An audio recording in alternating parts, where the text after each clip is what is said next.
I went down to, I had family coming over from Ireland to visit Dad. And my wife said, why don't you go down, see your family, see your dad, because he was in hospital at the time. 6:30 Saturday morning, I got a phone call from the hospital to say he's probably got an hour at the most to live. Then he died at 1:03 on the Monday morning, Monday lunchtime. After I kind of took control for my mum, arranged everything. Wasn't too bad. We had the funeral, and then it was after the funeral that things started to turn bad for me then. Feelings of guilt, and I could have done more to help. When Dad was, when he was dying, I was saying to him, go on, be free, let yourself go, be out of pain and everything. But then afterwards, it started to get to me that, why was I saying that? He was listening. I shouldn't have been saying them things to him. He probably thinks we didn't want him anymore. And then he gradually got more and more anxious and depressed over saying things like that. Which got even worse then if I would laugh or anything. I think that was wrong. I shouldn't be laughing. He's only been dead a few weeks. And I've just got worse. Put on a front for my family, for my workmates, try and continue to be the joker. But then when I'd leave work, it was like I could be me again. I could be sad, and I could cry on the way home, and I was even hiding in the toilet sometimes, crying and just not letting anybody know or anybody see how I really felt. And that led to me not wanting to be here anymore then. I wanted to do something to myself. I wanted to be with my dad.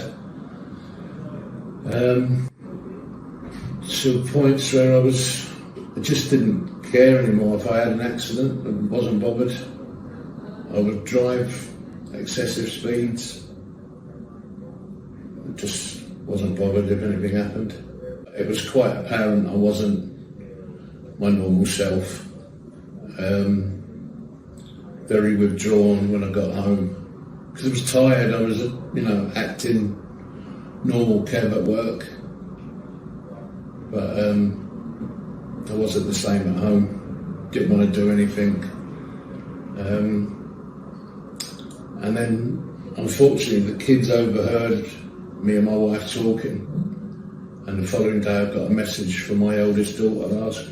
She was begging me not to do anything to myself, which was quite upsetting. I went to see my doctor, who prescribed me with antidepressant tablets. So then it was just the same, of going through the same motion all the time, like Groundhog Day.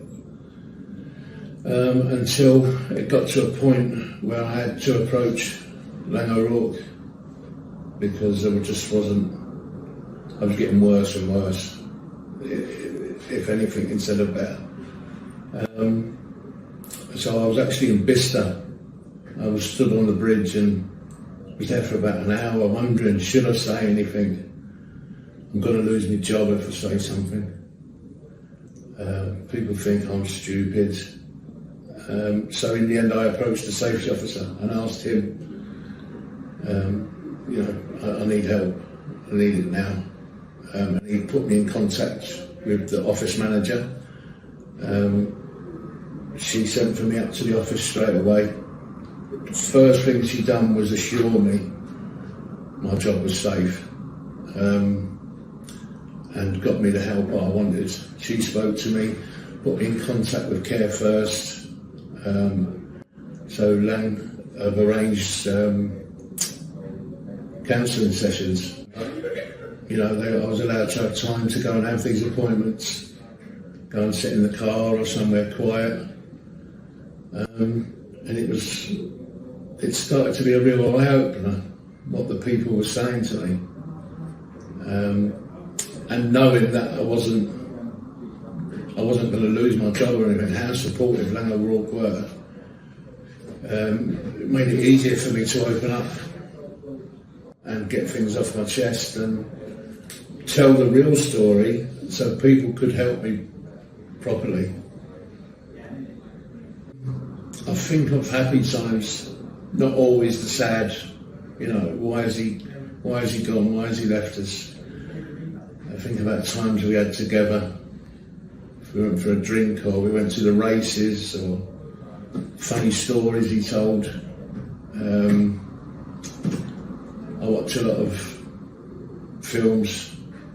Just don't allow myself anymore to think negative. Just positive all the time. Be the father for my children that they deserve, not somebody who's sad and depressed, and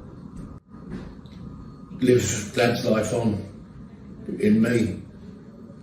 Be the father he would want me to be.